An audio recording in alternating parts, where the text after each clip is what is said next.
চলুন আমাদের সময় সবচেয়ে আলোচিত আর ভয়ঙ্কর কেলেঙ্কারিগুলোর একটা নিয়ে আজ কথা বলা যাক। ভাবুন তো একবার, ক্যারিবিয়ান সাগরের বুকে ৭৫ একরের একটা ব্যক্তিগত দ্বীপ, নাম লিটল সেন্ট জেমস। চারপাশে ঝকঝকে নীল জল, সোনালি সৈকত আর সবুজের মাঝে আলিশান সব ভিলা, সুইমিং পুল, এমনকি প্রাইভেট হেলিপ্যাডও আছে। এক কথায় যাকে বলে পৃথিবীতেই এক টুকরো স্বর্গ। কিন্তু জানেন, এই স্বর্গের একটা অন্য নামও ছিল, খুব ভয়ঙ্কর একটা নাম। আশেপাশের দ্বীপের মানুষেরা এটাকে ডাকত পেডোফাইল আইল্যান্ড বলে। আর ঠিক এখানেই স্বর্গের মুখোশের আড়ালে লুকিয়ে থাকা নরকের আসল গল্পটা শুরু হয়।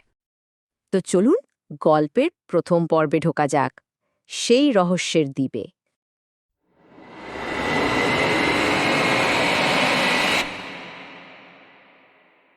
এই স্বর্গের আড়ালে কচি কচি মেয়েদের জীবনটা হয়ে উঠেছিল এক জীবন্ত দুঃস্বপ্ন। তাদের পাচার করে আনা হতো, নির্যাতন করা হতো, আর চারদিকে তো অথই সাগর, চিৎকার করলেও শোনার কেউ ছিল না। পালানোর কোনো পথই খোলা ছিল না। একবার এক ১৫ বছরের মেয়ে বাঁচার জন্য সমুদ্রে ঝাঁপ দিয়েছিল, সাঁতরে পালাবে বলে। কিন্তু তাকেও ধরে ফেলা হয়, আর তার পাসপোর্ট কেড়ে নিয়ে পালানোর শেষ রাস্তাটুকু বন্ধ করে দেয়া হয়। আচ্ছা, দ্বীপের কথা তো হলো, কিন্তু এই যে এত ভয়ঙ্কর একটা আয়োজন, এর পেছনের কারিগরটা কে? কে সেই লোক? এবার তাহলে পরিচয় করা যাক জেফ্রি অ্যাপস্টিনের সাথে।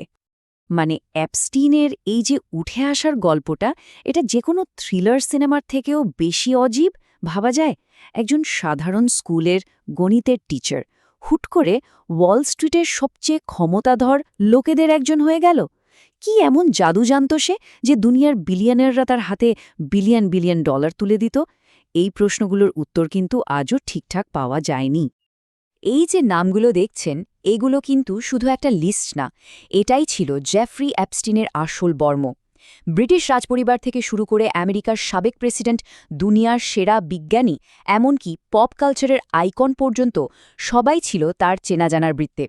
এই বিশাল ক্ষমতার জালটাই তাকে বছরের পর বছর ধরে সব বিপদ থেকে বাঁচিয়ে রেখেছিল। এরাই ছিল তার আসল শক্তি, তার রক্ষা কবচ। এত কিছুর পরেও একটা সময়ে কিন্তু সুযোগ এসেছিল। আইন আর বিচার ব্যবস্থার সামনেই সুযোগ ছিল এই লোকটাকে থামানোর। কিন্তু কি হলো? তারা তাকে থামালো না, উল্টো তাকে বাঁচিয়ে দিল। শুরুটা হয়েছিল মাত্র একটা অভিযোগ থেকে, এক ১৪ বছরের মেয়ের অভিযোগ। কিন্তু সেই এক সুতো ধরে টান দিতেই পুলিশ এমন এক ভয়ঙ্কর জালের খোঁজ পেল, যেখানে শিকারকেই বাধ্য করা হতো নতুন শিকার খুঁজে আনতে। একটা পিরামিড স্কিমের মতো তদন্ত যত এগোতে থাকল, একের পর এক ভুক্তভোগীর খোঁজ মিলতে শুরু করল, আর ব্যাপারটা একটা বিশাল ফেডারেল ইনভেস্টিগেশনে পরিণত হল। ব্যাপারটা দেখুন, একদিকে এফবিআইয়ের এত বড় একটা তদন্ত, ৫৩ পৃষ্ঠার রিপোর্ট, ৩৬ জনেরও বেশি নাবালিকা ভুক্তভোগী, কয়েক ডজন সাক্ষী। আর অন্যদিকে ফলাফলটা কি? একটা গোপন চুক্তি আর মাত্র ১৮ মাসের জেল, যার বেশিরভাগ সময় সে জেলের বাইরে কাজে যাওয়ার অনুমতি পেয়েছিল। এটাকে কি ন্যায় বিচার বলা যায়, নাকি ন্যায় বিচারের নামে একটা খোলাখুলি তামাশা? আর এই চুক্তিটার নাম দেওয়া হয়েছিল সুইট হার্ট ডিল। কি মিষ্টি নাম, তাই না? কিন্তু এর আড়ালে ছিল এক জঘন্য সত্যি। এই চুক্তিটা শুধু এপস্টিনকে বাঁচায়নি, বাঁচিয়েছিল তার সাথে জড়িত সব প্রভাবশালী সহযোগীদেরও। আর সবচেয়ে বড় তামাশা কি জানেন? এই চুক্তির যে মূল কারিগর, আলেকজান্ডার অ্যাকোস্টা, তিনি পরে ডোনাল্ড ট্রাম্পের সরকারের শ্রম সচিব হয়েছিলেন, মানে একরকম পুরস্কার পেয়েছিলেন। তো অ্যাপস্টিনের জীবনের শেষ পর্বে আসা যাক, যেখানে বিচার আবার শুরু হতে গিয়েও শেষ হয়ে গেল এক রহস্যময় মৃত্যুতে। সবাই যখন অ্যাপস্টিনের কথা প্রায় ভুলেই গেছিল, তখন একজন সাংবাদিক, জুলি কে ব্রাউন, তার লেখা দিয়ে আবার সবকিছু নাড়িয়ে দিলেন। তার রিপোর্টিং এমন ঝড় তুলেছিল যে সরকার বাধ্য হয়েছিল ২০১৯ সালে অ্যাপস্টিনকে আবার অ্যারেস্ট করতে। সবার মনে হচ্ছিল, যাক, এবার হয়তো আসল সত্যিটা বের হবে। কিন্তু সত্যিটা বের হওয়ার ঠিক আগেই গল্পের সবচেয়ে বড় মোড়টা চলে আসে। বিচার শুরু হওয়ার আগেই জেফ্রি অ্যাপস্টিনকে তার জেলের সেলে মৃত পাওয়া গেল। অফিশিয়ালি বলা হলো এটা নাকি সুইসাইড। কিন্তু প্রশ্নটা তো থেকেই যায়, এটা কি আসলেই আত্মহত্যা ছিল, নাকি তাকে চিরদিনের জন্য চুপ করিয়ে দেওয়া হলো? আর এই প্রশ্নগুলো আরও জোরালো হয় যখন কিছু অদ্ভুত ব্যাপার সামনে আসে। যেমন ধরুন, ঠিক যে রাতে এপস্টিন মারা গেল সেই রাতে সেলের বাইরের সিসিটিভি ক্যামেরাগুলো কাজ করছিল না, ফুটেজগুলো নাকি উধাও হয়ে গেছে। আর সবচেয়ে অদ্ভুত ব্যাপার হলো, তার মৃত্যুর ঠিক আগের দিন তার সেলমেটকে অন্য সেলে সরিয়ে নেওয়া হয়েছিল। এতগুলো ঘটনা একসাথে, এগুলো কি শুধুই কাকতালীয়, নাকি এর পেছনে অন্য কোনো গল্প আছে? এপস্টিন তো মারা গেল, কিন্তু তার রেখে যাওয়া রহস্যগুলো মরেনি। আর সেই রহস্যের কেন্দ্রবিন্দুতে আছে কুখ্যাত এপস্টিন ফাইলস। চলুন এবার সেই ফাইলগুলো নিয়ে যে রাজনৈতিক খেলাটা হয়েছে সেদিকে একটু নজর দেওয়া যাক।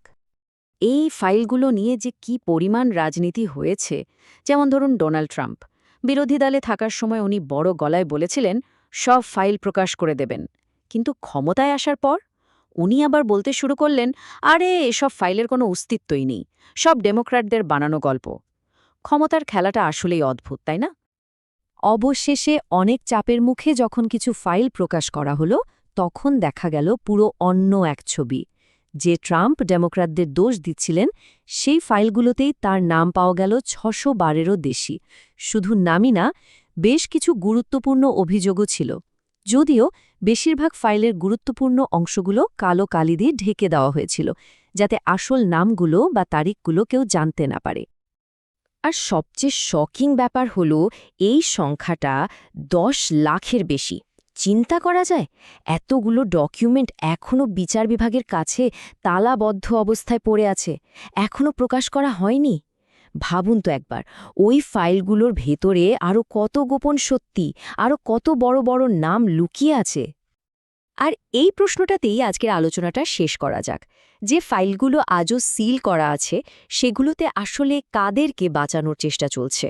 এই প্রশ্নের উত্তর হয়তো আমরা কোনো দিনই পাব না, কিন্তু প্রশ্নটা করে যাওয়াটা খুব জরুরি।